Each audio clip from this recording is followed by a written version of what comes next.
Hello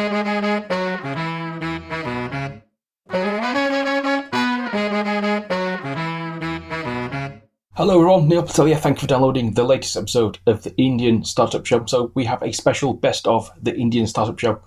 But first, I would like to pay tribute to everyone listening and subscribing to the show for the past 2 years. Without you, the podcast would not have been possible. Over 420,000 total downloads so far, so I'm very grateful.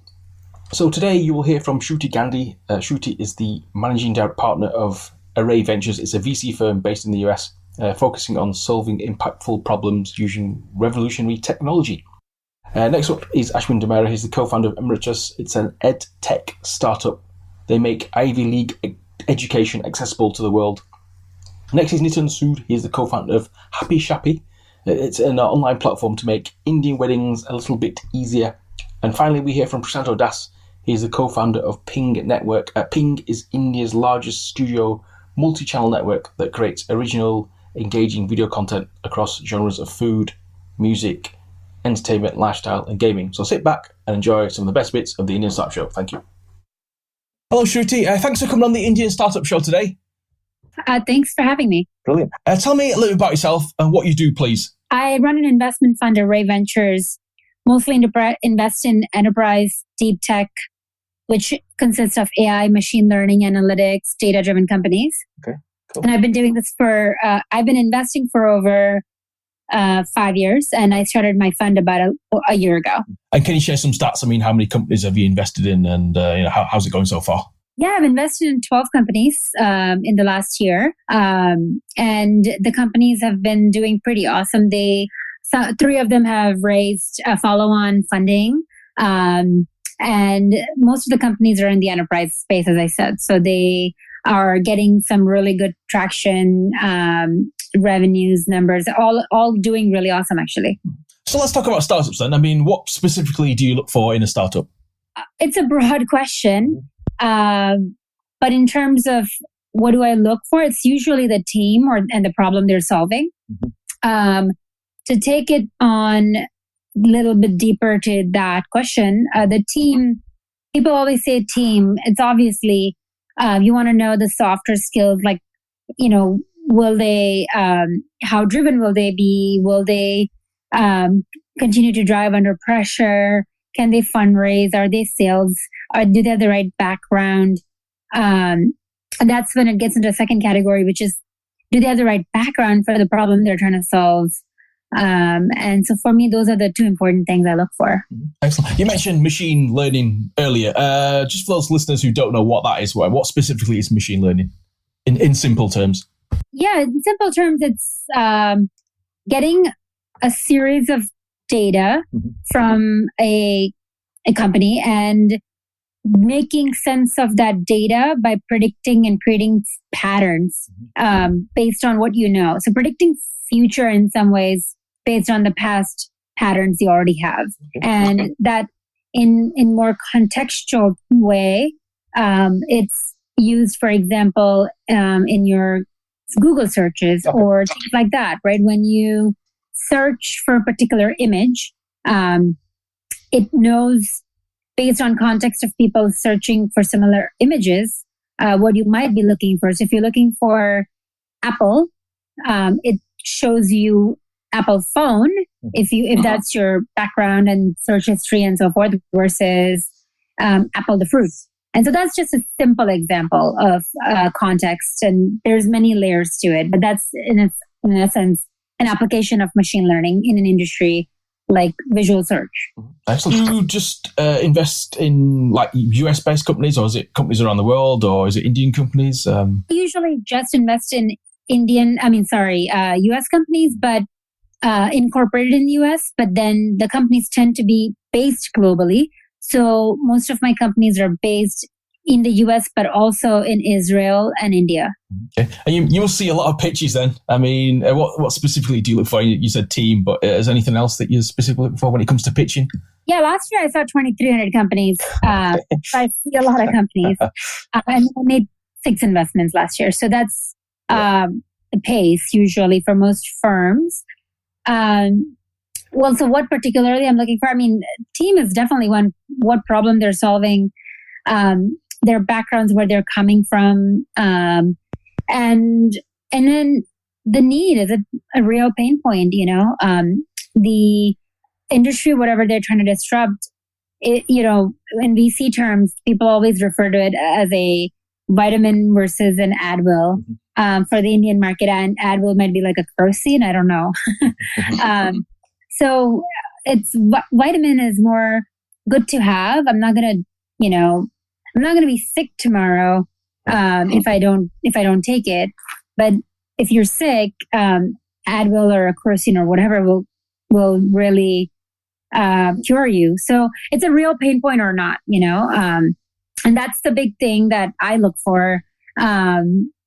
So that's my whole thesis around investing is there was a whole flow of companies that went to the web, and now they're just beginning to get data. And so that data is now just beginning to create some sort of patterns and meaning. Most companies have accumulated enough data that you can do something to that. And that's why machine learning is now big and born today. Are you based in Silicon Valley? I'm based in San Francisco, and not too far from Silicon Valley. So right here. Excellent. So what is Silicon Valley really like then? Obviously, you read the newspapers and watch TV. And from your perspective, what's it really like? Silicon Valley. You watch the show? Yeah, on HBO, yeah. It's exactly that, actually. Right. Okay. It's unreal the amount of times people in my industry here kind of talk about the show and get like a heartburn just by like talking about it, because it's pretty real.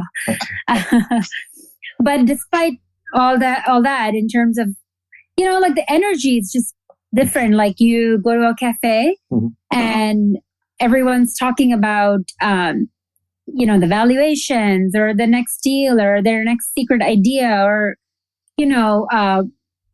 founders go like, oh yeah, my company was born at this other coffee shop and this Samovar tea house is where we sat all day long building this. And so it's pretty vibrant in the tech scene. If you're not in the tech world, it might feel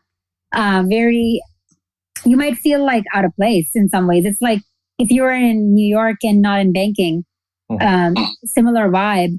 But yeah, that's what Silicon Valley is like. And it's pretty, it's nice, it's beautiful weather and lots of outdoor things to do. If that concerns this audience at all.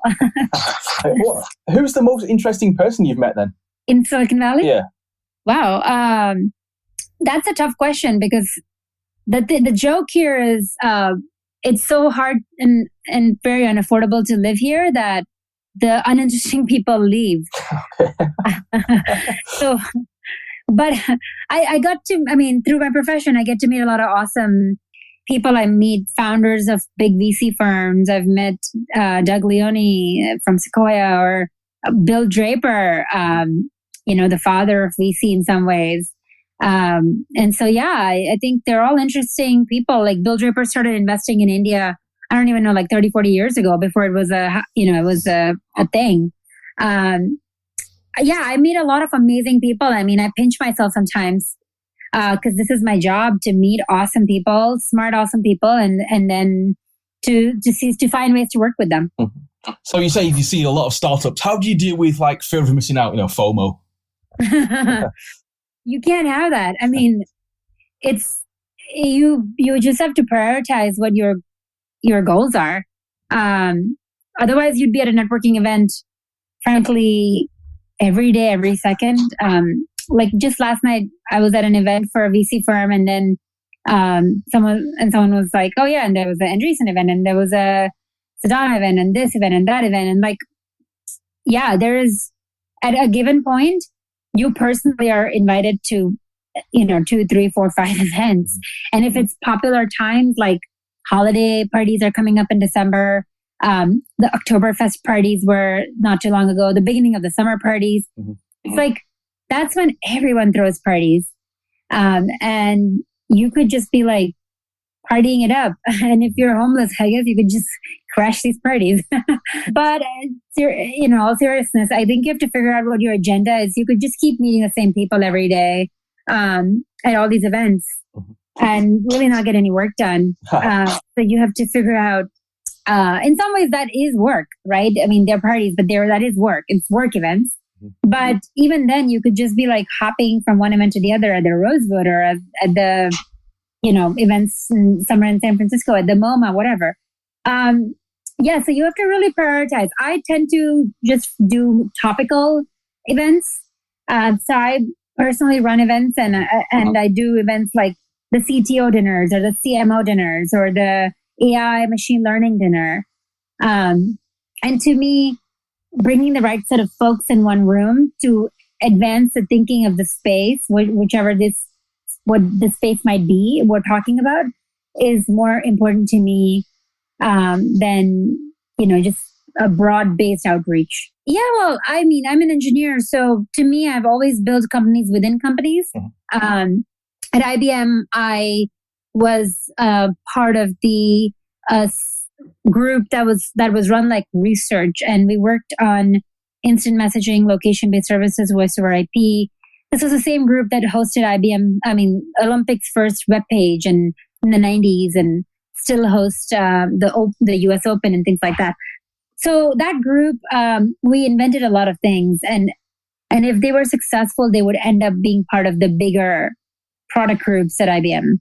And that's where one of the products I was working on, instant messaging, became Lotus's chat client, which makes the company millions of dollars. So that's a pretty successful outcome, just in terms of an internal startup kind of a story. And then I ended up starting an internal incubator for IBM, where we ended up taking similar kind of people, like people who would be building things in their own time for fun, and if they got enough traction, would be part of other business groups like WebSphere, Lotus, Tivoli.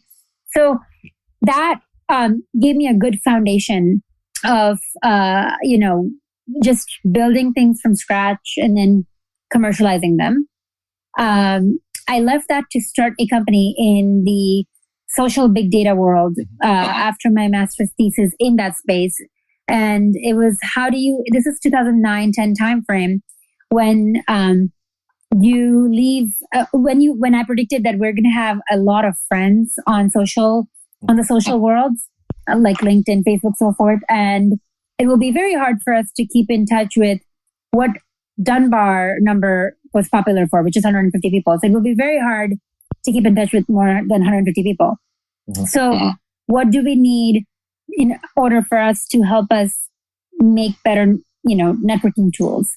So that was my company. And this is why, it was a big data problem, because you sift through all your unstructured data, like email, messaging, calls, LinkedIn, all the social networks, like LinkedIn and Facebook and so forth. So that was a company, and it was wrong timing, wrong market, many other wrong things that I could have done. As they say, there's only like one thing that needs to go right in a startup, and everything else is set against you, and you'll fail. That was a company that I started.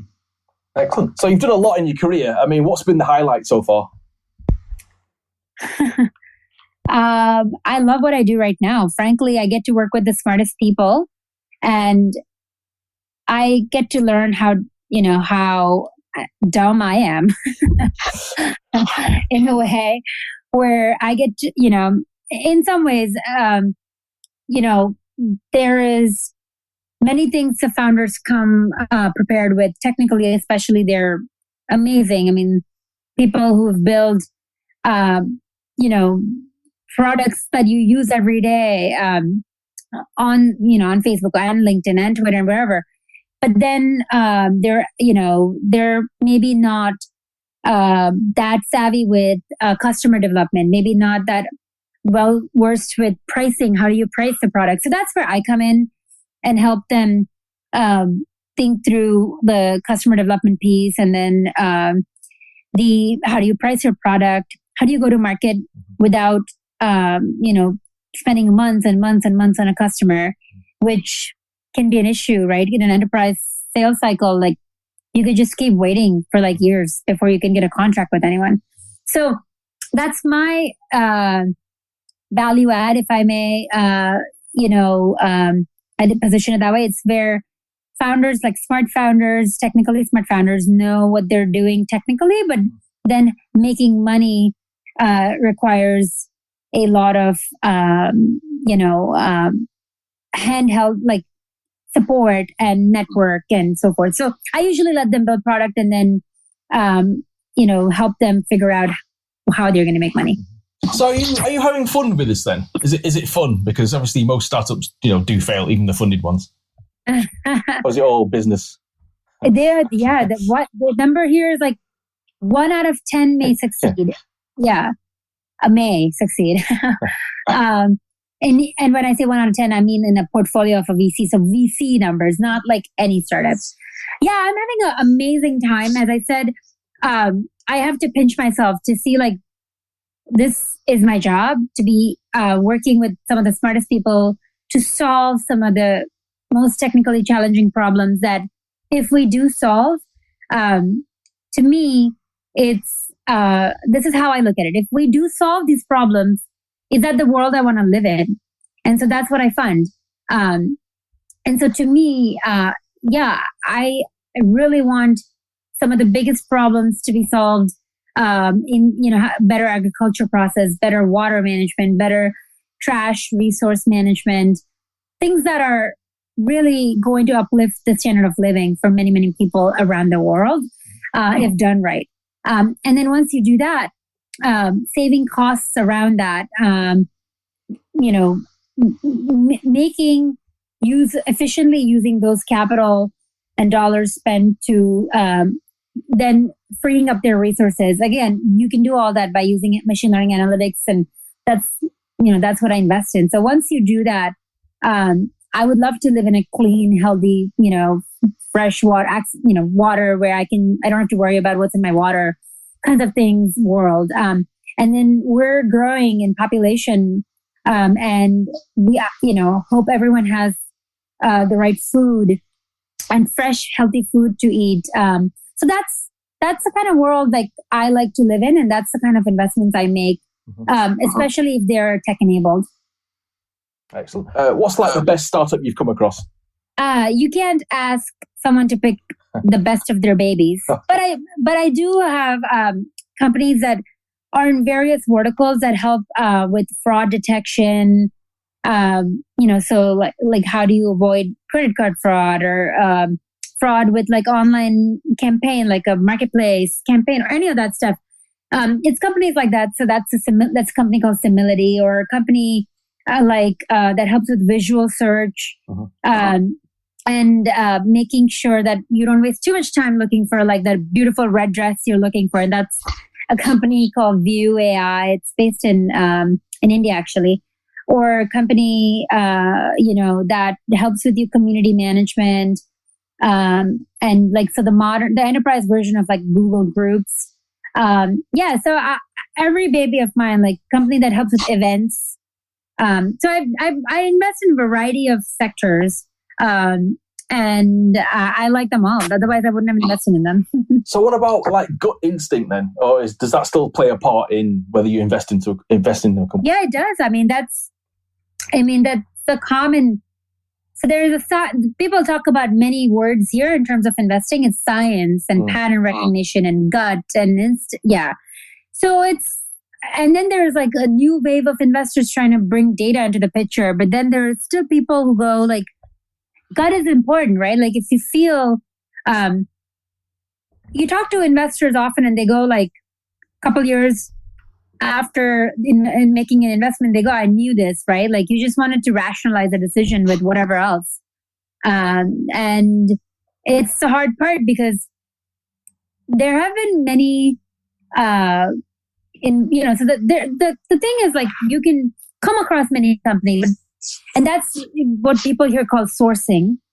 So sourcing is one aspect of investing, but then picking is more important too. Like the number of times people in early days passed on Airbnb or Uber, there are a lot of people who saw those companies, but how many people actually picked those companies in their portfolio? So gut instinct plays. I mean, there are people who invested because they knew the guy, they knew Travis or whatever from the previous company. And then there's some people who couldn't get comfortable with it. So there is a big element of gut, but there's also like the data-driven approach to like at least have few things, like basic things in your house in order. Gut comes around like, I don't know why, but the numbers tell me the numbers that there right now, and the entrepreneurs putting out there, the company's growing at like 20%, but I think it's going to be growing at 40%. But there's no enough data right now that you can use to prove that. And then markets change, world changes, and that can happen 2-3 years down the road. Or something about the founder, right? Like there's things like, I don't know why, I just love the founder's hustle or how genuine they are or how they are, going to work hard to make sure that the company succeeds and they do good by everyone. Those are the kinds of things that the gut really helps you see and think through. But you still have to do the other basic diligence and things that you do, which you can't ignore. Last two questions. What's the one thing you want people to know about building a startup? Yeah. One thing is nothing you ever planned for it to go a certain way will go that way. And you need perseverance. And there's like all these fancy words for what people call now like pivots and so forth. In simple words, pivots happen just because things didn't work out and you have a fiduciary responsibility to do something to return that capital. And, if you see something that you don't think is a big market or is not going to return that capital sooner, then you pivot to kind of work hard to make that company work some other way. And this can happen many times from day one of you thinking about investing to actually even breaking through and making a name. Forget success. It's even just kind of like seeing some traction. That time frame can be long. And then once you have that kind of product market fit and indications of success, now convincing 10 customers, 100 customers, getting from like $10 in revenue to $1 million to $100 million, all is really hard. And in the meantime, things can happen, things can happen at home, your best employees can leave and so many things can happen. And so perseverance is very important for a founder to really make something work. And not every story is like the best startup story where everything like you IPO in 5 years like Square or something. So that's something I would say like you have to go with eyes wide open, knowing that's your journey and just hustle through. Hello, Ashwin. Hey, Neil. Good afternoon. Thanks for coming on the show today. Please tell the listeners a brief overview of what you're building, please. All right. So at EMERITUS and EMERITUS, what we're trying to do is to make Ivy League business education accessible to the world. Uh-huh. What that basically means is that we work with top tier business schools, people like Wharton, MIT, Columbia, and we bring their programs to markets like India, the Middle East, and Singapore. And so it used to be that people had to go to the US or the UK to get a high quality education. What we're trying to do is to bring that education to students in these markets. And that's really what EMERITUS and EMERITUS is all about. Excellent. I mean, what inspired you to do this? Well, I started my entrepreneurship journey in 2005 with a company called Travel Guru. Mm-hmm. And before that, I did my MBA at Harvard Business School. And my co-founder, Chaitanya, is an INSEAD alumnus. So we were, I guess, beneficiaries of the first model of packing our bags and getting to the US or Europe. But we realized, and in the company that I built, Travel Guru, we scaled, we had about 350 people. I quickly realized that very few of them could actually get that opportunity. And yet it was a transformational opportunity for me. Mm-hmm. So when we kind of sold and I was thinking about what I want to do next, the idea came to me that, why not make this kind of education accessible to more people. It was also a business where I felt that, beyond how well the business did, there was an impact in terms of touching people's lives. I think education in that sense is, maybe education, healthcare has that, impact. And so it seemed to be the right thing to do. And, it would be a nice way for us to kind of give back something that we had received. Yeah, excellent. And how's it going so far? I mean, can you share some stats? How many signups have you had? How many people are using the course? How many people are using the website at the moment? Oh, absolutely. So with EMERITUS, actually, we do online courses. We have 3 founding schools, MIT, Columbia, and Tuck. We've had more than 4,000 students so far. We are not MOOCs, as in we are not free courses. Our typical certificate course is about $750. Our 1-year diploma is about $4,000. So we have 4,000 students as we speak. We obviously hope to grow that to about 10,000 by the end of this year, and then many times beyond that. What we're actually very proud of it with our courses and our students is our completion rates are at about 80 to 85%. And there's always been a question about online education and does it have impact and do people really learn? And I think with beyond just the number of enrollments, the high completion rates and the better learning outcomes is something we are very proud of. So can anyone do this? Or, who are you specifically targeting? The certificate courses is open enrollment. So, if you kind of are interested in the topic, you could sign up. The diplomas, you do have a minimum entry criteria. So you have to be a working professional with a minimum of 3 years working experience. And there's a, admission criteria, the 2 essays, we check references and so on and so forth. But the idea is not to be as selective as a top Ivy League business school might be, right? Because the whole idea of the business is access. At the same time, we want to make sure that the peer-to-peer learning, which is a signature part of the 1-year diploma, that should not be compromised by not having a high-quality student pool, right? So we want to be accessible. At the same time, we want to be somewhat selective, or at least have some filtering process. And how big is the market, would you say? Must be pretty big. Well, if you look at just India, the higher education market, we have 30 million students in some form of higher education, whether that's undergrad or grad. And that represents a 22% gross enrollment ratio. So what that means is only 22% of students who finish high school are going into college, and that number is 30 million. If you look at the UK, for example, the gross enrollment is about 60%. United States, it's 80%. Maybe a better comparison for us would be China, but China has a 35% gross enrollment. And so if India were to go from 22.5 to 30 million, 22.5% to 30% gross enrollment, that's, by the way, the government's 5-year plan. We have to create 15 million more seats in higher education. And there's no way the brick and mortar university system with all the red tape and the bureaucracy can never do that. Forget 5 years, maybe in the next 50 years. And so it's my belief, and that's the opportunity that we are looking at, is that online and hybrid education models is the only way in which we can fill that the talent gap.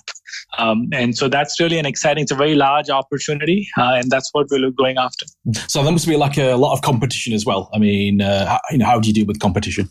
So, education is a large enough space, and you can define competition so broadly, or you can define it very narrowly. Right? In a sense, somebody could go to a brick and mortar university, and you could say that is competition. And then you could also be narrow and say, listen, we're not offering kind of Indian content. Our content comes from MIT or Columbia or Dartmouth, and these are top tier, top 10 ranked business schools. So you can define that is kind of the consideration set for competition. But my answer to competition, Neil, is the reason we started this was for access. If there are more credible players offering high quality education at a low enough price point that it makes it accessible, then that's great. And there's enough room for everybody. That 15 million number I told you, no one school, no one institution can reach those many people, right? So there's enough room for many people. So what I would like to see, though, is quality in the competition. right? Not people who are kind of printing degrees and making money off it. Because, by the way, there is a market for that. But I think where I would like to see competition is more the high quality learning outcome driven players. So this time next year, I mean, what would you hope to achieve? So, in terms of our courses, we have about 15 certificate courses. We have about 3 diplomas. We would love to double those. We will perhaps add a couple of other partner schools beyond the 3 that we already have. In terms of enrollments, going from 4,000 to about 20,000 in our certificate courses. So these are not, so basically doubling courses, doubling enrollments is our goal. And, we think that kind of a measured growth approach makes sense for us, because what we're trying to deliver here is quality, and scale, not just scale. Excellent. So how big do you want to actually go with this then? Well, that's a great question. So our 5-year plan is to get to about 200,000 students. And that's not a very large number if you think about it, and the comparables to that, there are people in India, for example, Sikkim Manipal University, that already has more than 200,000 students, paying students. But if you look at these massive open online courses like Coursera, Edtech, they actually, Coursera has about 15 million students. Of course, then they're free courses, so not everybody is paying. Our goal in the next 5 years is to get to 200,000, paying students. Excellent. Let's talk about you then. What's your background? Are you a tech person or non-tech person? So I'm an accountant. I worked in Citigroup for 5 years and then decided that I needed to kind of change the career path. I went to Harvard, did my MBA, and then came right back and started an online travel company called Travel Guru. We were acquired by Travelocity in 2009. My background, I would say, is a mix of, operations as well as, finance. But I think relevant to what we're doing at EMERITUS is a strong understanding of how business schools operate. Having gone through their process myself, and also a strong, understanding of the B2B and B2C markets in India. My co-founder Chaitanya is more of a techie, so he went to BITS Pilani and worked at Sun Microsystems, etc. So I think he brings the technology piece to EMERITUS. You mentioned Harvard before. What's Harvard really like then? Well, those were the best 2 years of my life, I guess. Because it's rare to have 2 years where you're kind of learning something every day, and it's not learning just from the faculty. It's learning from many of your own classmates. I mean, when I got in the very first week, I met people who had done things that I was hoping to do in the next 5 years. For example, there was I'm sure you've heard of the Rocket Internet, but Alexander Samba, one of the founders, was a class. And when he came to HBS, and so in 2003, had already built and sold a company to eBay for $75 million. And so there's a lot of diversity in the class, and you learn a lot from that. And so I would say that it was really a pivotal moment in my life. And I think one of the other things that happened while I was at Harvard is, in the summer internship, one thing that people used to say is you could always go into banking or consulting. So try and do something a little more courageous in the summer. And I actually got to work in the summer. I interned for the CEO of JetBlue, which was a startup airline. The dean of Harvard Business School was on their board. And they don't recruit on school, but the dean introduced me. And to me, that was a pivotal moment, because till that point, I think I was thinking Harvard Business School, go to McKinsey, work 5 years, come back to India, do something, right? Standard path. And then the experience of working for the CEO at JetBlue and being kind of in the boardroom meetings, discussions with, Airbus and buying planes and pilots and stuff really kind of ignited that entrepreneurial fire in me. And I said, wow, I want to be this person. And that's why when I finished, so I wrote the business plan for Travel Guru while at business school, and became runners-up in the business plan contest at Harvard. There were a couple of people who were willing to fund me. A couple of my classmates wrote me my first check, and it was really like, wow. And I had an offer, by the way, from McKinsey to work in the New York office. And I was like, okay, now these are two very different paths. But I think that experience at Harvard gave me the conviction and the courage. And then the internship with Dave Barja at JetBlue said, wow, this is the guy I want to be. This is the path and this is the time I have to take that plunge. So I would say 2 great years and really made me change direction. And, I look back and I say, wow, that really had a huge impact on my life. Let's quickly talk about Travel Guru. What was the early days like?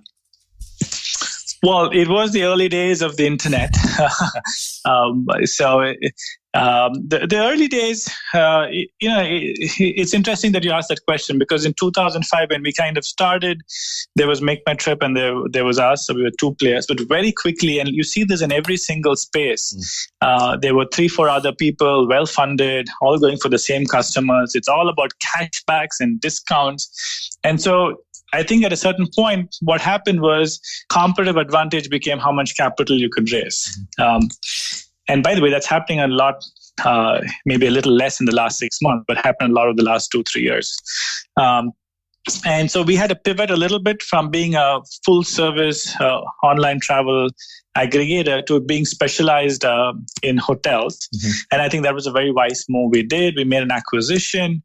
If you know the space, hotels offer a higher margin. And we were actually funded by Sequoia and Battery Ventures, which I think was great. They brought in a lot of connections and inputs into the business. And eventually, actually, in 2009, we exited because for a couple of reasons. One, Travelocity was a very large global player, and they were looking to widen and enter the Indian market. And we felt that consolidation was going to happen, and that was the right time. What was it like being a startup founder at Travel Guru? So unlike in EMERITUS, where I have a co-founder, I kind of was alone at Travel Guru. And I would say it's a lonely experience, but it's a great experience, right? It's the best way in which you can learn about business. It's always easier the second time. The first time is kind of literally, it's like baptism by fire, right? But you're also 20. I was 27, I think, then, and I figured I kind of thought I knew everything, or I could figure everything out. And I think that enthusiasm is important. And again, so I would say, it was fun. Was that the right decision to go down that path? Absolutely. It was also challenging, I would say. So the thing with startups is they have their ups and their downs. So, for example, 2008, after Lehman Brothers collapsed, after the attack on the Taj and the Oberoi hotels in Mumbai, and our entire business was hotels. So there was a tough moment, but then you also realize, how strong the team is and how much you can begin and build stuff, right? So I really would say that's a great experience to have. It's a good experience to have early in your career because it sets you up nicely for what you do later. Excellent. I mean, you talk about leadership and management. Can anyone be a good leader or a manager? So that's like, can you teach this stuff and can you not? I think anyone can if they. I think the biggest thing about just leadership or management is being self-aware, right? Nobody is. So the greatest example. One of my lucky moments at EMERITUS is to work with Marshall Goldsmith, and Marshall Goldsmith is this leadership coach guru, and he coaches people. For example, like the CEO of Ford, the ex-CEO of Ford, Alan Mulally. He's coached the CEO of Goldman Sachs, and you look at these people and they're supremely successful. But why do they then need a coach? And that's because they know that however successful they might be, they still have blind spots. And by the way, they can be even more successful. They can be even better leaders. And so I think the important thing about, can you teach leadership? Yes, you can teach it to somebody who wants to be taught. And if you don't want to be taught and you think that, you're God's gift to lead, mankind in terms of being a great leader and you think you know everything, then you just can't teach that person. Who would you say are the great leaders, in your opinion? I always look at the Infosys founders as being people who I respect. And there's a couple of reasons for that. One, because they did not inherit a business that they then built. So I don't want to put down people who built family businesses. But when you start up on your own, I know what it is. When I started up, my family actively dissuaded me, saying, we don't come from a business family, right? So we don't have those connections or that mindset. But not only that, I think they built a company with integrity. And it's not just kind of what you build, it's how you build that is important. And so I would say that that's a bunch of people that I would, really, really admire. Last few questions. What should first-time founders be focusing on? So I would say two things. I'm assuming that they already know what space they're in, what the product is, right? And so the thing that I would say is team, pretty obvious. And it's not just the co-founding team, it's also people who you're getting on to kind of be the senior management team. Many times you hire people who are available. It's very rare that co-founders or founders are hiring people who are better than them. And I think if you can hire a team that's actually better than you, you'll be all set. The second thing is funding, because at the end of the day, you can build a business, grow it organically. It'll only get you so far. But if you raise capital at the right time, it can really accelerate. But the question with funding is not just how much capital you raise, but how do you time it, right? How do you ensure that you raise it, after you've kind of taken a few risks off the table, not too early, which makes it very dilutive, and at the same time not too late, because then you've missed the opportunity of growth. And what would you say is the main trait entrepreneurs should have? Never give up. So, this is the classic discussion of whether entrepreneurs are risk takers or they manage risk. I think entrepreneurs are risk takers. If you kind of, think about getting into a business and say that, I'll manage the risk and I'll only do it if somebody commits to fund $2 million. I'll only do it after I have a viable product and da-da-da-da. I mean, all that's great, but I think, the true entrepreneurs are people, who get passionate about an idea and then, go after that. And of course, they're smart enough to make pivots and, figure it out. But they're not looking to go after something which is, 50% success rate assured. So, it's just the ability to look risk in the eye and say, yeah, come on, I can take you on. I think that's the difference between, many people who I think could have been good entrepreneurs, but never even took the plunge because they were just waiting for that perfect opportunity. There's no such thing. Excellent. I mean, could you recommend any books or blogs to our listeners? On entrepreneurship, there's actually an awesome book. It was written by a Harvard professor called Noel Wasserman. It's called I'm trying to think. I think it's called Founders Dilemmas. Okay. I don't know if you've heard of that. So the whole idea is, for example, if you have two founders, should you split equity 50-50? And most people will, but is that the right way to do it? And how should you think about getting an advisor? How should you think about, if after a year, one of the founders decides to leave, what do you do, etc. I think that's a great book because when people start, they're very focused on product or funding, and they sometimes forget that if you don't get the right co-founding team together with the right incentives, and if you don't kind of discuss these hard issues before they happen, that can then lead to a startup blowing up just because of founder issues, right? So I would actually suggest that book, Founders Dilemmas by Noel Wasserman. Excellent. Actually, one last question. What would you say is the hardest part about building this business? The hardest part. The first thing I would say is that, I believe in what Steve Jobs said, which is only the paranoid people survive. Well, it's hard to be paranoid 24/7. It has an impact on your health, your family. You just don't sleep as well as, if you were not paranoid. But I think that's an essential ingredient to being a successful entrepreneur.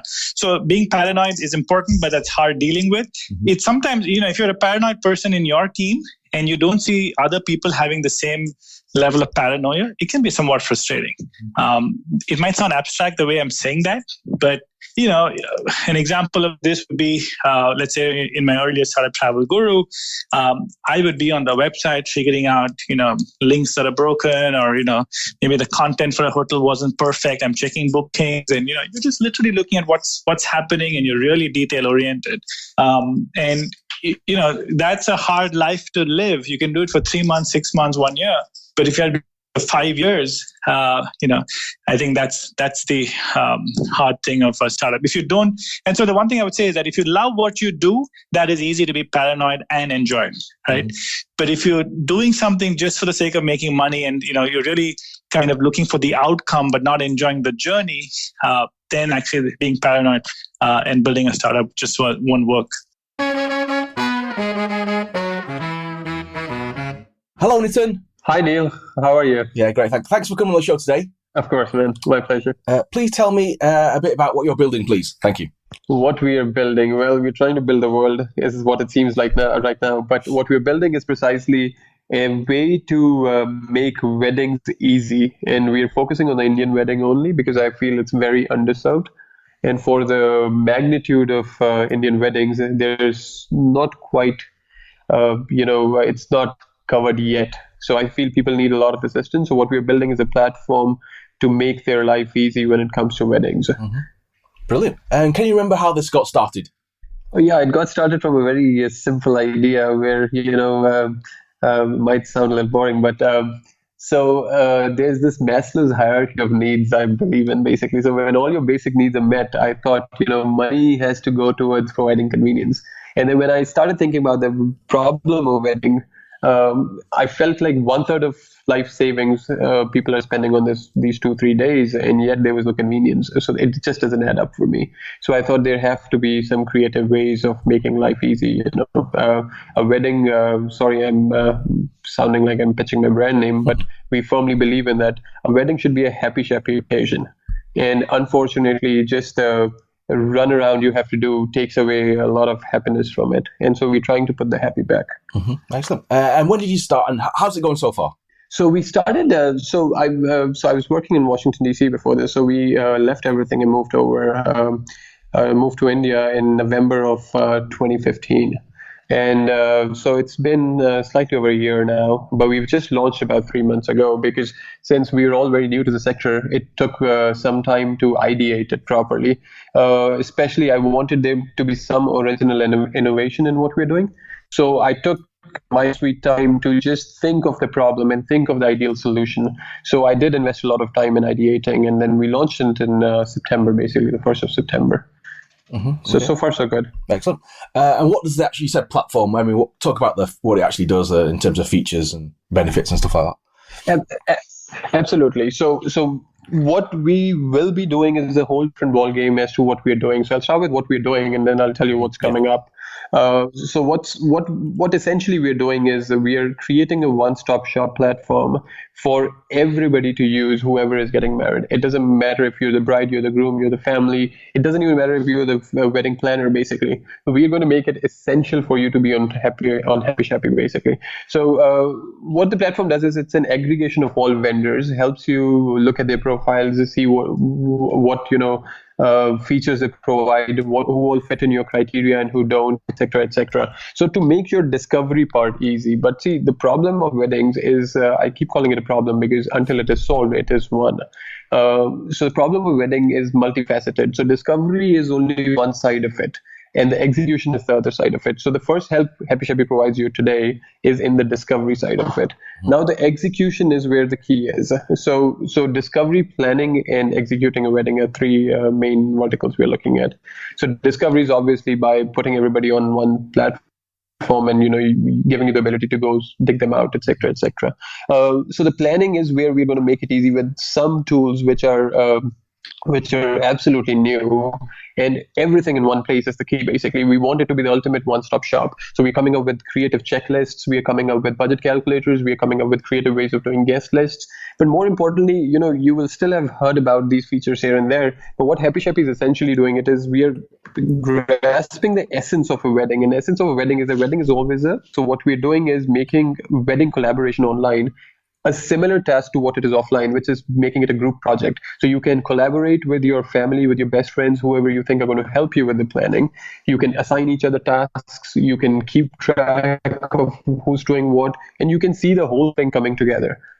So it's quite different from what you have seen, although the names might sound familiar when I say a checklist or budget calculator, but wait to see how we implement it. And it's completely going to be, very different from what you've seen. Excellent. So you only started 3 months ago. I mean, do you have any customers? Have you had any feedback yet on the actual product?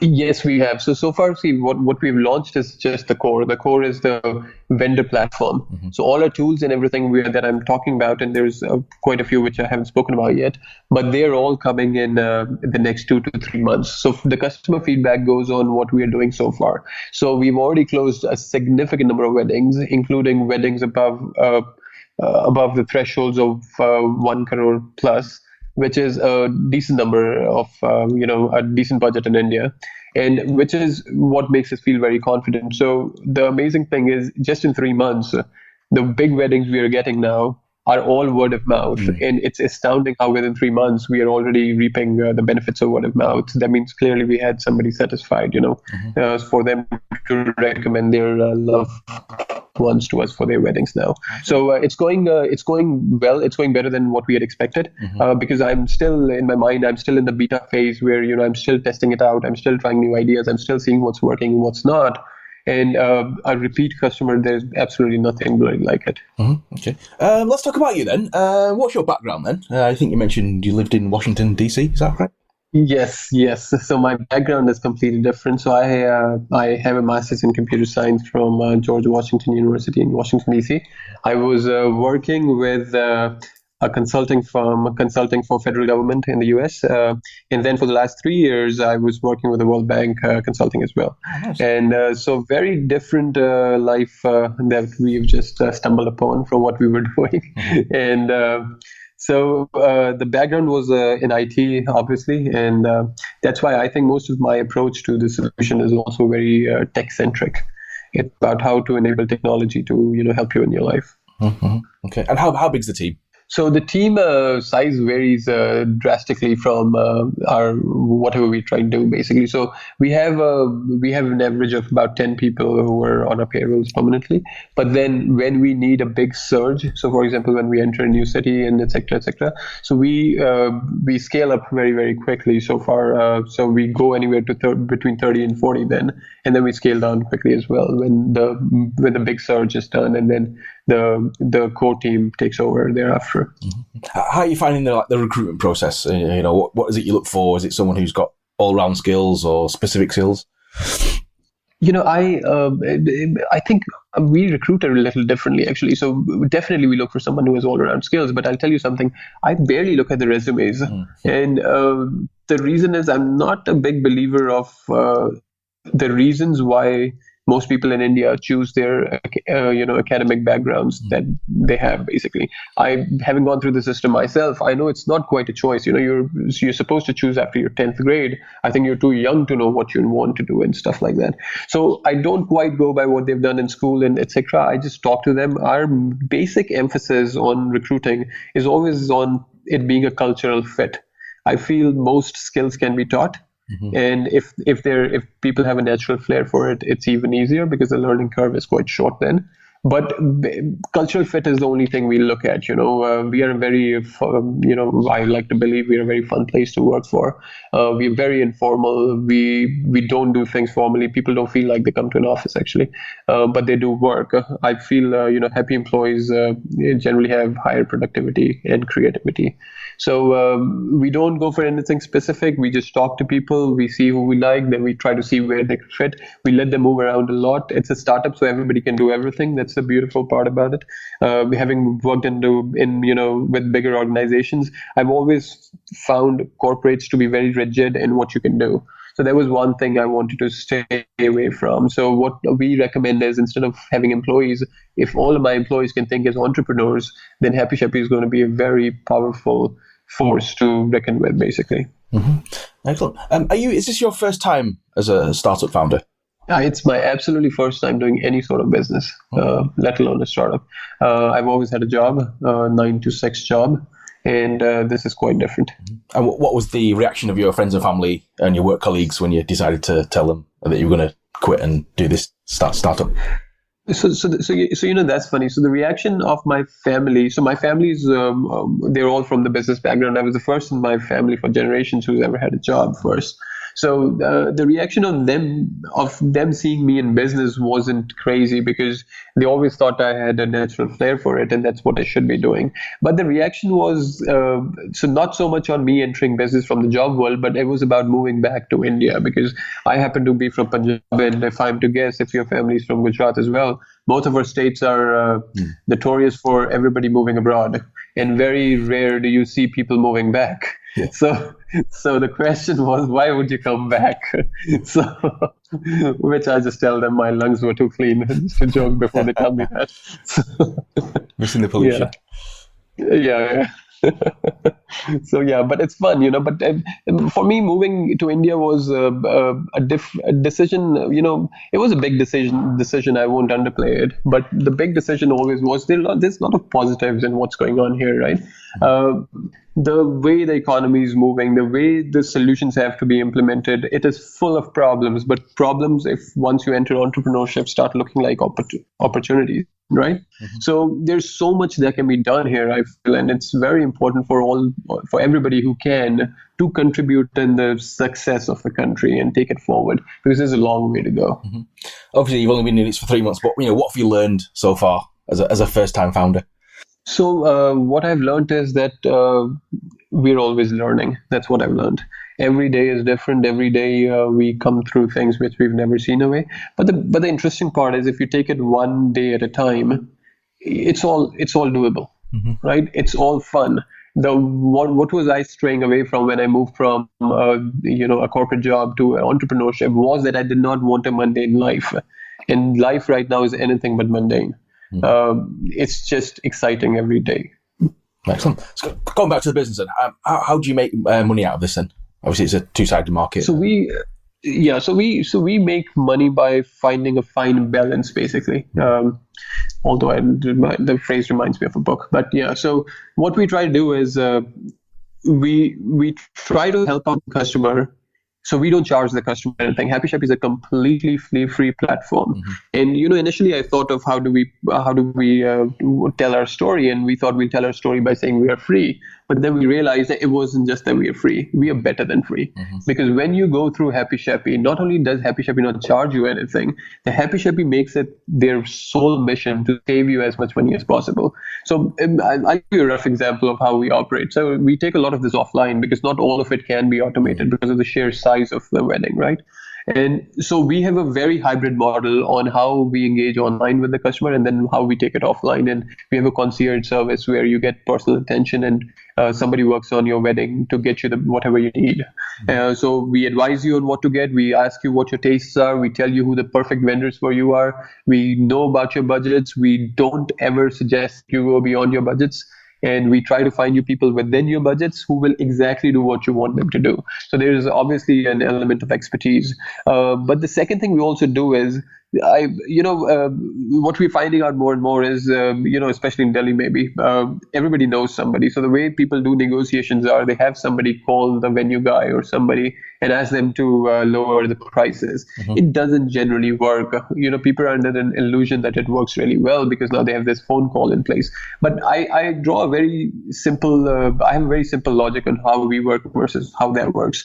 Whenever a person himself or herself goes and negotiates for a wedding, they're always negotiating for one wedding at a time. Mm-hmm. When HappyShappy enters a venue, HappyShappy enters the venue to negotiate 20 weddings a year. Right? So I like to call ourselves as a wholesalers of the market. So you as a retail customer are never going to beat our prices, mm-hmm. no matter who you have call on your behalf, Mm-hmm. So we do things very differently. The vendors, thank God, because this was a big test for us, in which I feel very confident about whether somebody will want to work with us or not. But the vendors are so keen to work with us because they see this is where the future is going. And the biggest problem HappyShappy is trying to solve right now is we believe Indian weddings fundamentally stem from a date. So before you do anything, there is an auspicious date that somebody gives you, right? So whoever your religious authority is. And people want to do everything on the date. So the question of date is very important. Yet there is nowhere you can go online and you can say, well, I want to get married on November the 21st and tell me who's available. So in the coming months, Happy Sheppy is putting together a very different platform for all vendors to be on. So that for the customer, life becomes easier by at least knowing who's available, because that's a big deal. Because Indian weddings are very, very concentrated. Most people want to get married on the same few auspicious days in the month that there are. Right, so the question of date, we thought, is in the middle of all of this, and that is where Happy Sheppy is going to make some big strides, basically, in the coming few months. Mm-hmm. You mentioned Delhi. What is the startup scene like in Delhi? Startup scene is amazing. Actually, not just Delhi, but startup scene in India is amazing. And, you will read both sides of it, that, 2015 was the best year and 2016 was kind of slow. But I'll tell you this, man, there are plenty of problems to be solved. The concept of entrepreneurship is very, very simple. You find a problem, you bloody provide a solution. Mm-hmm. If you can do that well, you're golden. Mm-hmm. If your solution is not a good solution, then it doesn't matter what the environment outside is like. It doesn't matter what the investment environment is, nothing. End of the day, every investor is looking for a good business. Mm-hmm. So it doesn't matter which way the wind is blowing. If yours is a model that people can relate to and it's a successful model, you will always find what you're looking for. So the environment is amazing. So the best part is that I believe, had I not started now, if it was a few years later, so that's why hats off to startups who started all of this. Recruitment must have been the biggest headache, but now people want to work for startups, right? So it makes our life sort of easier. So you don't have to no longer explain how long you've been in the business, blah blah blah. The way we recruit is we tell people our idea. If we feel they're enthused about it and if they share the vision we have, mm-hmm. we're like, come on, we bring them on board. Mm-hmm. It's very, very simple, and nobody has qualms about entering a startup, and so it's very encouraging, mm-hmm. to say the least. What would you say is the long-term vision of the company? The long-term vision of the company is simple. We want to help everybody in India getting married. Mm-hmm. As simple as that. I started this company with a simple perception, but I'm hopefully, looking back, maybe already I feel it's too idealistic. But the problem I was here to solve was the problem of convenience. Mm-hmm. But now, as we are into this business more and more, so there are problems we are solving. One is the problem of convenience, and the second is cost savings. Because cost savings is a big one. And we didn't quite expect that we will be able to save as much money as we already are to the customers, because some of the deals we've just closed are just astounding. Mm-hmm. So to put it in very, very layman terms, sometimes we book a 5-star hotel for somebody at the cost of a 3 to 4-star hotel. Mm-hmm. And even the people we book it for, they're surprised, and they never thought they were going to pull it off in a 5-star hotel. Mm-hmm. Right? So when you go through us, it's very different. Now, as more and more knowledge about the field, our team gains, we sort of know in and out. We know who's busy when, who's not, who's hurting, mm-hmm. how much discount can somebody give you. So the sheer amount of knowledge and expertise we are accumulating helps us in settling deals like they've never been done before. Yeah, let's talk about vendors then. How are you finding them? Are they coming on board straight away, or do they take time? So I'm not going to lie. It's been fairly smooth. And I'll tell you, the strategy when Happy Sheppy just was, the pre-launch strategy was, because obviously we're a self-funded organization, so it was very important for me to keep my spending in check. Mm-hmm. So to keep my spending in check, instead of getting these professional sales executives who will, obviously have a flair to go and get these vendors on board, mm-hmm. because this was a time, remember, we were at launch. So what we had to do is sell an idea more than a product, right? Mm-hmm. So we took a big gamble in hiring a lot of interns, mm-hmm. from first or second year of college, mm-hmm. and we trained them for some time, and then we sent them out. It was just beautiful. Before we launched, we had 1,500 vendors on board, mm-hmm. unprecedented. Mm-hmm. They had not seen the website; it didn't exist. They just heard the idea and they were just so excited about it. So I think the vendor onboarding for us went pretty well. And it's an ongoing process. It's never going to stop, I hope. Mm-hmm. Let's talk about Indian weddings then. Obviously, sure. We have listeners outside India who probably don't understand the cultural significance. If you just explain it to them, why it's a big deal. So Indian wedding, I'll be surprised if people don't know that Indian wedding is a big deal. I think having lived abroad, even people we associated with always knew that Indian weddings were a big deal. They're the most emotional moments of your life. So it's just next to religion, basically. The kind of emotion attached to a wedding is just crazy. It's beautiful, right? And the significance of it, how people want to go about it, what it means is unprecedented. It's unlike anywhere I've seen. So naturally, the Indian market, and being in it ourselves, we understand this market fairly well. So there's nothing better than what we are doing, I feel. So see, the concept of also why we named our company Captial was very simple. So people dream of their wedding days or their kids' wedding day from a long time. Unfortunately, when the wedding day comes, we believe what used to happen was that you're so inundated with these small little things that the wedding day just comes and goes by, and it still remains a dream. It's never how you envisioned it. So our goal is nothing else, but our goal is very simple. The goal is how to put the happy back in the wedding. Right. So our goal is how to take away all of your stress. So I joke about it sometimes about when people ask what we do or what do we provide. I say we provide about up to 30% discount on bookings, and we provide up to 80% discount on stress. Because that's exactly what we want to do. But because if you have a happy wedding, and so far, the reviews have been really good for people who went through Happy Shappy, their weddings have been much, much happier than maybe what it would have been otherwise. Not because we have some magic pill that we give them, but we take away a lot of their running around and stuff like that and let them focus on themselves and people and, all of the things they need to. Mm-hmm. So any tips on organising any wedding, any do's and don'ts just for our listeners that may be getting married this year? Obviously use your website, but anything else? Yes, don't just use our website, because as I said, website will just take you so far. Use us is the big one. This is a very manual process.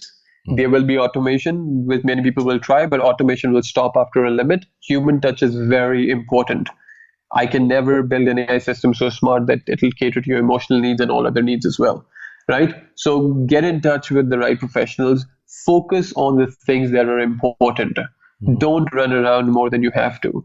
Especially with the times we are in now, both the groom and the bride, in most cases, most of our clients, they're both working professionals. There is no time to run after 20 venue guys, 20 decor guys, 20 photographers, because it all adds up. So make it simple. Use the services you have now, whether it is us, whether it is any other entities like us, and focus on what is more important. Ask yourself, what is your Happy Shappy wedding? Is it a big wedding? So we don't even actually promote the idea of having a lavish wedding all the time. We actually tell our customers very, very clearly, what makes you happy? Is this wedding for you, or is it for everybody else who's supposed to come there? Make it about yourself, right? We come across these amazing stories. One of our friends, he got married in an orphanage, actually. Yeah, I thought it was the most amazing story I'd heard. Instead of calling all these people, he said he chose to spend it with these kids, and they were so over the moon because they'd never seen something like this, right? So ask, and at the same time, I'm not saying every wedding should be an orphanage, right? So if you are the kind of person who's always dreamt of your wedding to be this grand event, then go for it. But make sure you do it for yourself. So chase happiness is, the only mantra I have, actually. Hello, Prasanto. Thanks for coming on the show today. Much appreciated. Thank you so much, Neil, for having me over. Much appreciated to be on the show. Okay. Tell me a little bit about yourself and what you're doing, please. Sounds interesting. A little bit about me. I'm a hardcore creative guy. And over the past few years, I have developed what my mentors and my peers call a very strong left brain. So I think I'm creatively inclined, and but I go with numbers. I look at data, and that's what drives me. I love scaling things and businesses, especially media brands. That's my specialty. I launch and I scale. Excellent. And what are you actually building at the moment, please? So at this moment, we're building one of India's largest digital networks, digital video networks, which is known as Ping. Yeah. What has Ping set out to do? And this was a question that we posed ourselves many years back, that if a TV network of the future was to be built, this would have to be on the mobile platforms. It had to be content that could be available anytime, anywhere, on any device. And it had to be customized to every viewing audience, people who consume us, because they had an opinion. They wanted to connect. They wanted to talk. They wanted feedback. They wanted to be associated with the content. So that's what we set out to do. And so far in our journey, I think it has been a fantastic ride. We have grown phenomenally, and it has been amazing. Like there's no other way to describe the journey so far. For someone who's a hardcore corporate junkie, I think it has been a fantastic change. What inspired you to start this, and when did you start, and how's it going so far? So we started my own personal journey. It was in 2010. I was with a company called UTV. I was the creative head on the broadcast side of the business.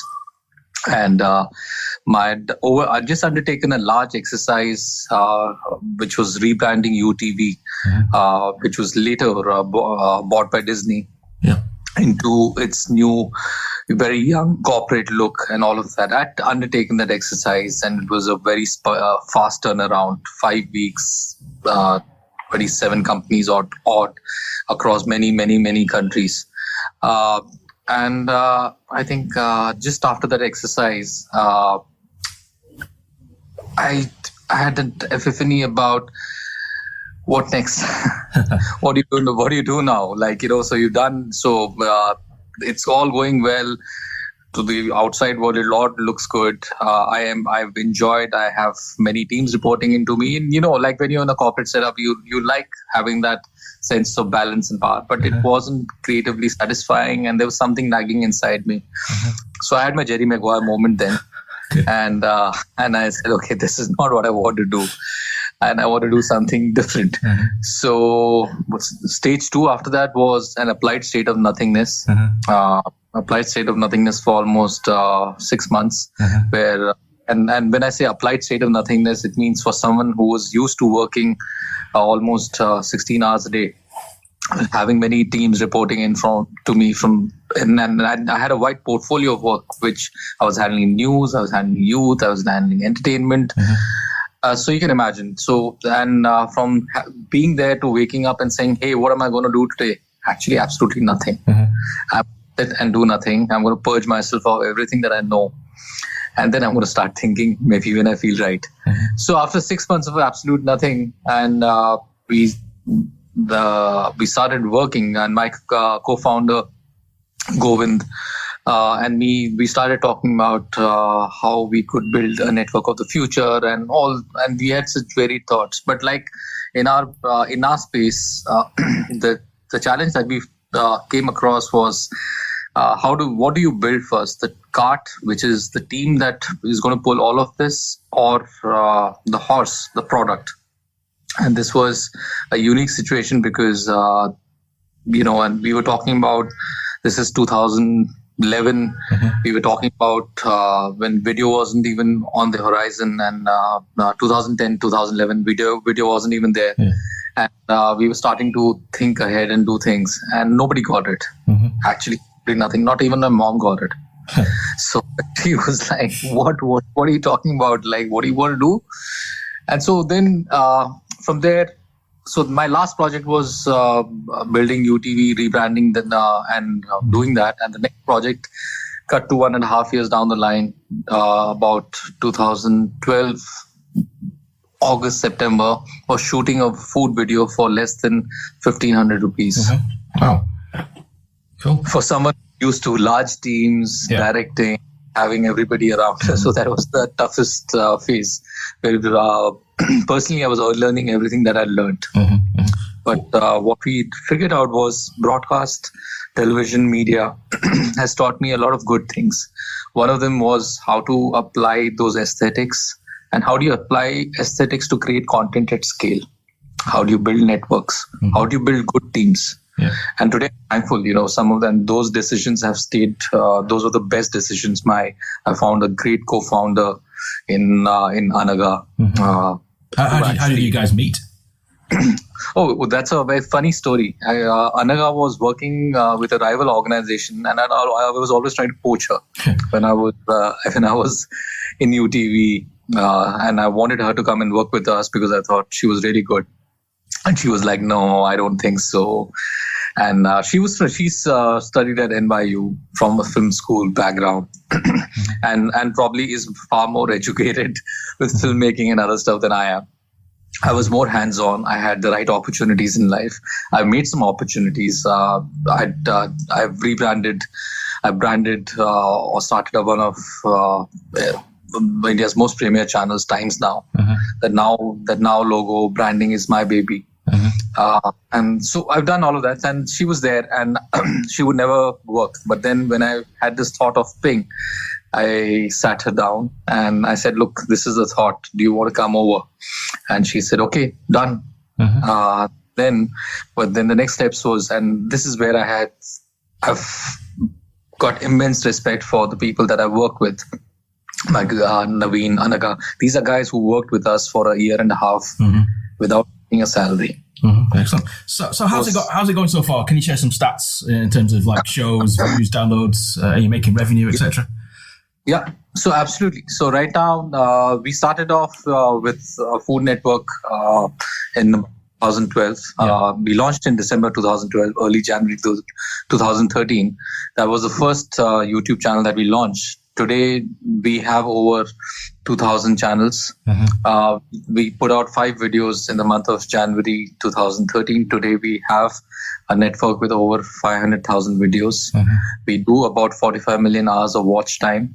And we have a subscriber base of almost 15.5 million subs across. And we are on almost 400, 500 talent creators making video content. So we work with them to build what we are known as a Google MCN network. Other than that, we are working with a lot of brands. Because now every brand is trying to understand how to foray into the video space and how to start telling compelling stories, which are relevant and which are going to be consumed by their audiences. Excellent. So you mentioned talent creators. I mean, how do you go about finding talent creators? What is it you look for? Oh yeah, this is exactly how you were a baseball coach 30 years back, and you would go around traveling by buses, go find people and do all of that. And this is exactly what Anaga, who specializes in talent, does, and I do on the international level. So it's nothing. It's hard. You do it the hard way. You reach out, you find somebody, you look at the potential, and this is where our background in broadcast comes in, because that has taught us to say, okay, this is something that can really happen. It can really grow. So you work with the talent and you tell them about how to do some things differently, but please understand, this is a medium where there are no rights, there are no wrongs. Everything is a right. Most talent and most creators actually know what they're doing, and all we can do is to empower them or to help them on their journey and allow them to become faster, allow them to become a little bigger, a little faster. What was the reaction of the work colleagues and family when you told them you were quitting to start this startup? No, don't think there was, the startup was yet there. When I quit, it was just like, I think I've had too much of what I was doing. Please understand, I'd built one of India's largest news channels. Times Now was number 1 then. I just quit that. I'd come to UTV, launched the business news channel, and then gone on to build a network of almost 11, 12 channels, and then rebranded UTV. So I was exhausted in many ways. And creatively, I couldn't find a direction to go towards. See, the other thing that I realized was whatever I had to do now next was in a creative/business role. It's good to know that I'm creatively inclined, but it has to be relevant to the business. Thankfully, even at times, and even at thanks to great mentors like Sunil Lulla, who was my CEO there. And then at UTV, I was given the opportunity of creating teams that could also sustain themselves by generating revenue. So somewhere along the line, I probably got an understanding of how business works, and it's just not about doing good creative work, but also making it sustainable and scalable. And finally, businesses are all about, it is about earning money. It is about the bottom line. It is about profits. We are responsible to our stakeholders, including employees, our shareholders, and they to ourselves too. And so it is very critical that somewhere that understanding comes in. So I think being an entrepreneur, it has been a tough journey, but it has been very fruitful to say the least. It seems that many startups do fail within a year, but you're still going. Why do you think that is? So I think we've been very frugal in our approach. I did mention earlier that, we put all our hard-earned savings into this venture. So I think it is about courage. It is about resilience. We were very clear that this had to be a model which had to work at a very frugal level. And this is where I think startups need to also understand that raising money is good, but raising money to do what? And I think that question has to be answered. Because if you're just raising money because everybody else is raising money, doesn't make great sense.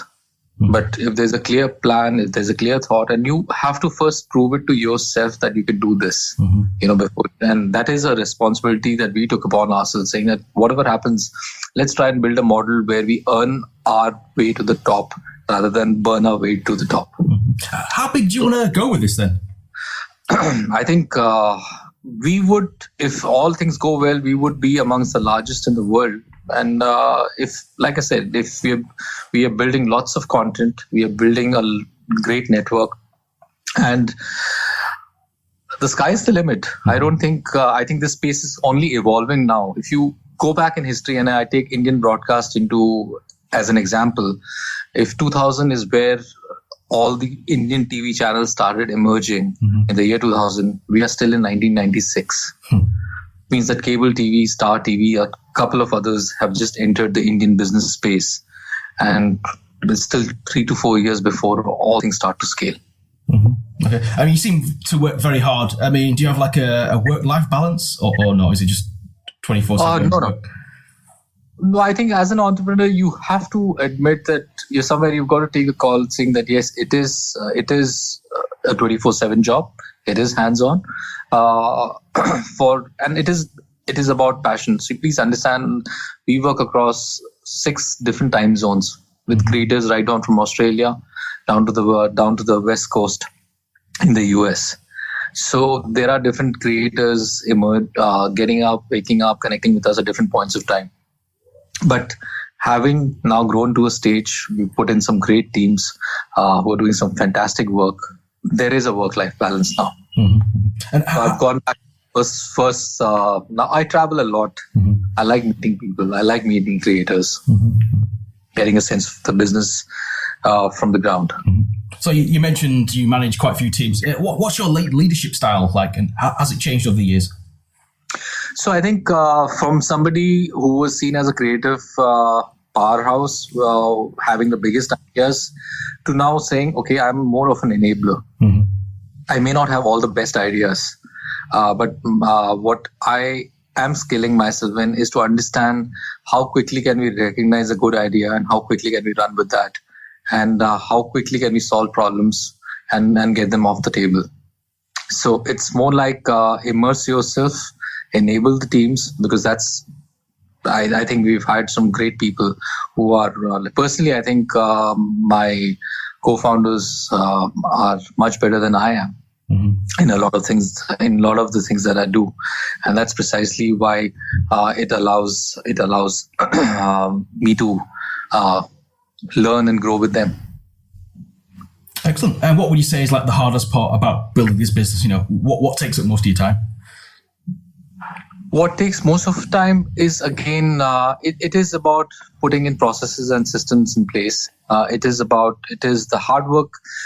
It lies in, I think it has been about convincing people about why they need to do this. This has been the toughest one, convincing. Like, it is about going back and convincing our creators, convincing our advertising partners, convincing. I think everything has been a set of negotiations every day, every stage. It has been interesting that way. But I think we love the scale at what we are playing right now. Can you give our listeners some tips on or advice on how to negotiate? I think you have to create a win-win. You have to create a win-win. You have to understand. You have to understand what the pain points are. You have to quickly address them. I use a very simple 3-meeting style where first meeting I get to understand what the issue is. Second meeting I propose some ideas, and third meeting I'm looking to close.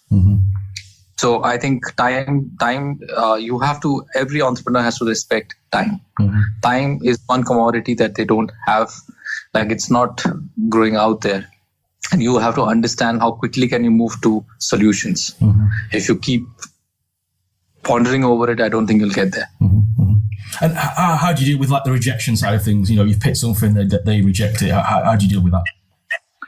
I think it's a part of the learning. You can look at it and say that, I got rejected, and you can feel depressed about it. You win some, you lose some. So what if you lost? Tomorrow is another day. Shrug it off and move on. What do you plan to achieve over the next 6 to 12 months? 6 to 12 months. I think we are on the path to growing our network, and we'll stick to that. More and more new platforms are emerging. We look to move to the other platforms now. We're looking to create more value for our creators, with more advertisers now looking to jump in and tell better stories, content. I think the space is opening up a lot, and the opportunities are going to grow for everyone. So our focus is on building a robust business, building the right processes, scaling this, and growing this to, again, numbers that we never imagined before. What's been the personal highlight so far at Ping? Personal highlight has been to build a business, to build this business, to see it grow, to build a great team. Absolutely see the people that you invested your own time and effort in, and seeing them grow.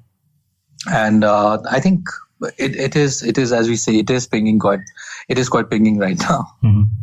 And you mentioned the journey before. What's the most surprising thing about your journey so far? Anything that surprised you so far? My resilience. Okay. I didn't know I had the patience and the resilience to go through this or put my mind to this. I'm pretty surprised. I'm pretty surprised at that. Yeah, it is a nice surprise, and I don't think I've gone past that yet. Cool. You mentioned Jerry Maguire before. What was that particular moment? Can you share that story? So what was that particular moment? So I just finished this. Massive exercise. Yeah. And I was creatively exhausted, and I think I was doing far too many things, and that was the learning. I was doing too many things, and I was doing nothing. And that's one thing that's stayed with us, and then stayed with me as a personal learning too. That when you do too many things, you're doing nothing. So you have to have the ability to start saying no to a lot of things that you want to do, and start focusing only on that one or two things that you really want to focus on. Okay. So what are you working on right now then? Anything interesting, exciting? So I think, pretty exciting and exciting right now. Pretty exciting right now because we are now at the stage where we've built the business. It's kind of scaled to a certain position. And I think we are at the beginning of what we call a J-curve, when we will see exponential growth.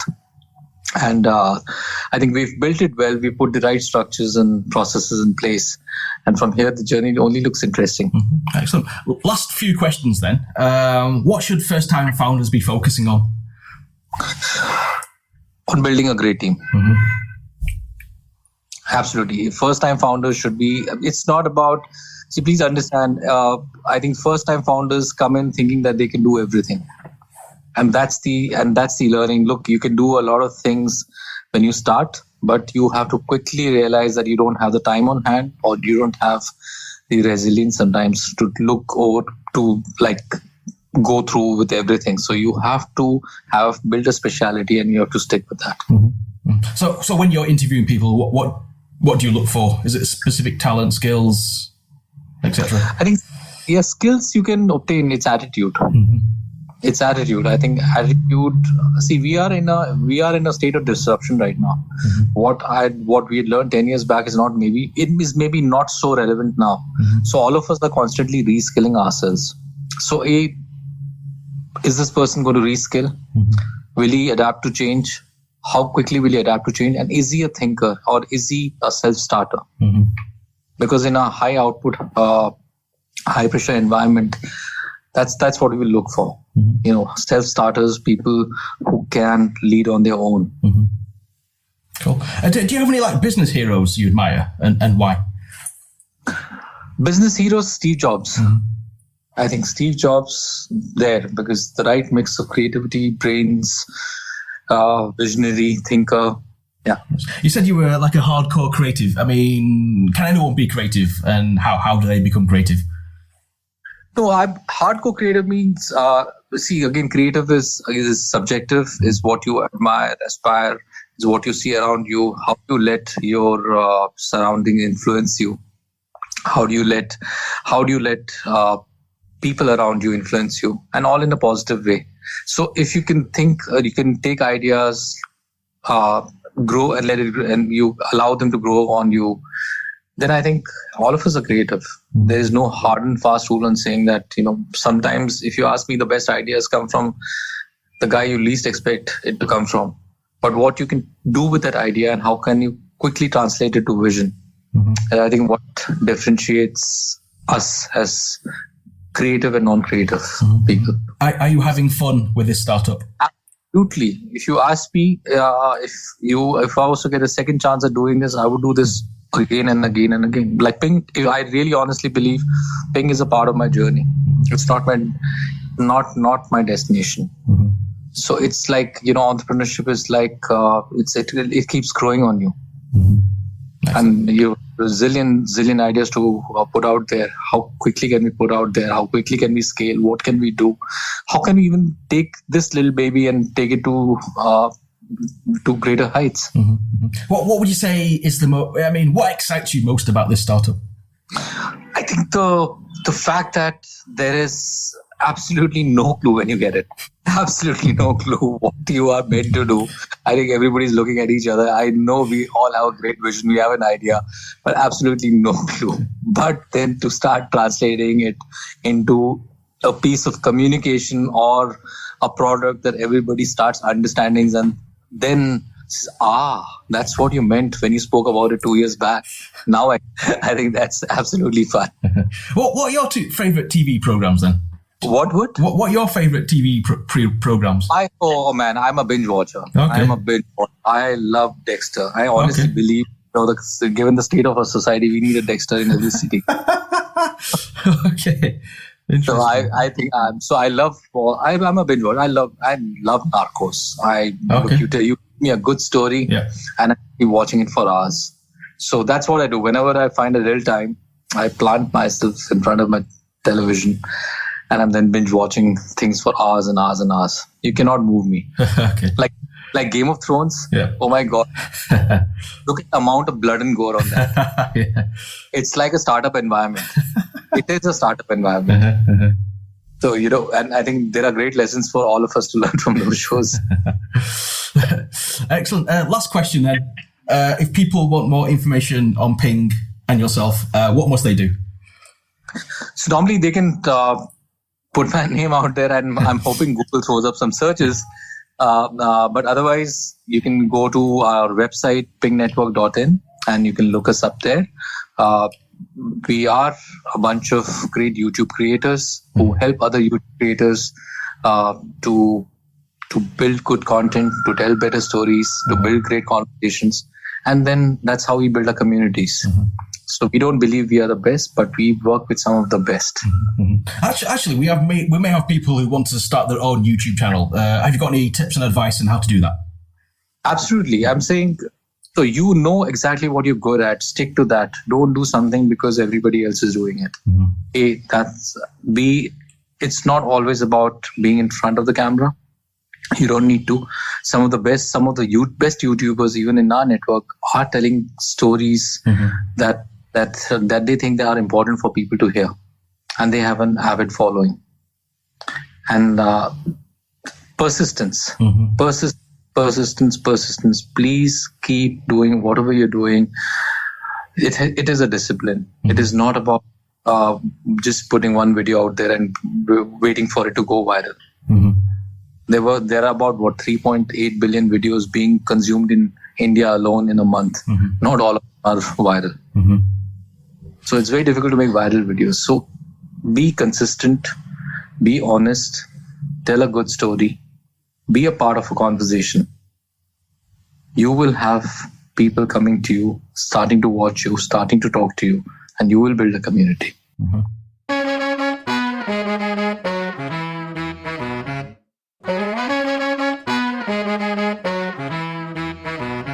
That's the end of the show. If you liked it, please leave a rating and a review of the show. Just search for the Indian Startup Show on iTunes, Stitcher, and now on Spotify.